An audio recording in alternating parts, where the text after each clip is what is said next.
condolences to the affected families. Now, President William Ruto will tomorrow deliver his State of the Nation address before a joint sitting of the two houses of Parliament, the first under the broad-based administration.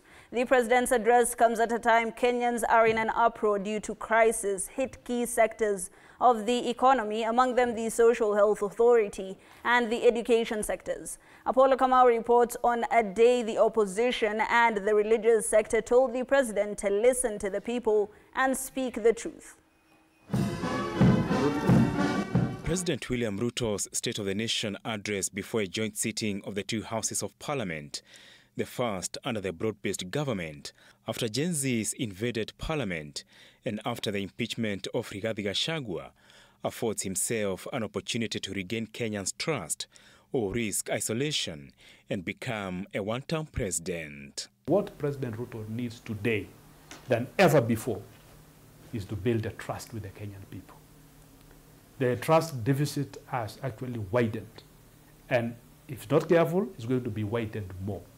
You need to have it fixed. There should be a difference between politics and governance. We expect that the president in his address tomorrow should capture some of these undertones and handle them as a father of the nation, and handle them as a leader elected, and handle them as somebody who is seeing the future in these Gen Zs, not killing them, not abducting them, not maiming them.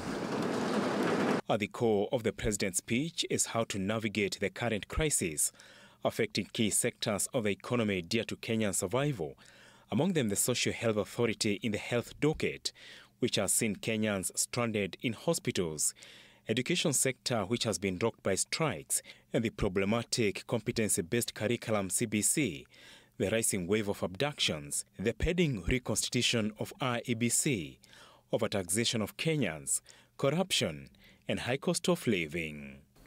Let him just identify 2-3 things that are at the core of every Kenyan, that every Kenyan feels should be done now, and make sure that those things are working.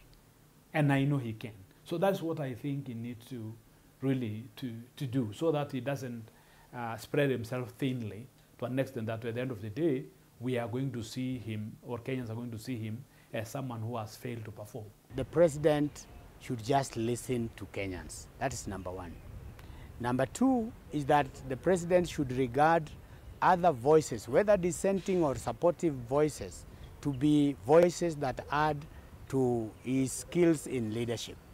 Number three is that the president should learn to listen to us, not to respond, but to understand what we are saying. Wiper Party leader Kalonzo Musyoka has dismissed Thursday's State of the Nation address, terming it as a moment that Kenyans will once again be subjected to half-truths and outright lies. Kalonzo adds the address will be another annual moment to hear meaningless promises about new projects. The president should change tactic, or else the population that said we support you can have another alternative in your presence just because of your negligence. Please just listen to the people and do the right thing. President Ruto, who won the presidency courtesy of the evangelical vote and hustlers, faces a litmus test after the church and Gen Zs protested his 2-year stint in power. Apollo Kamau, TV 47.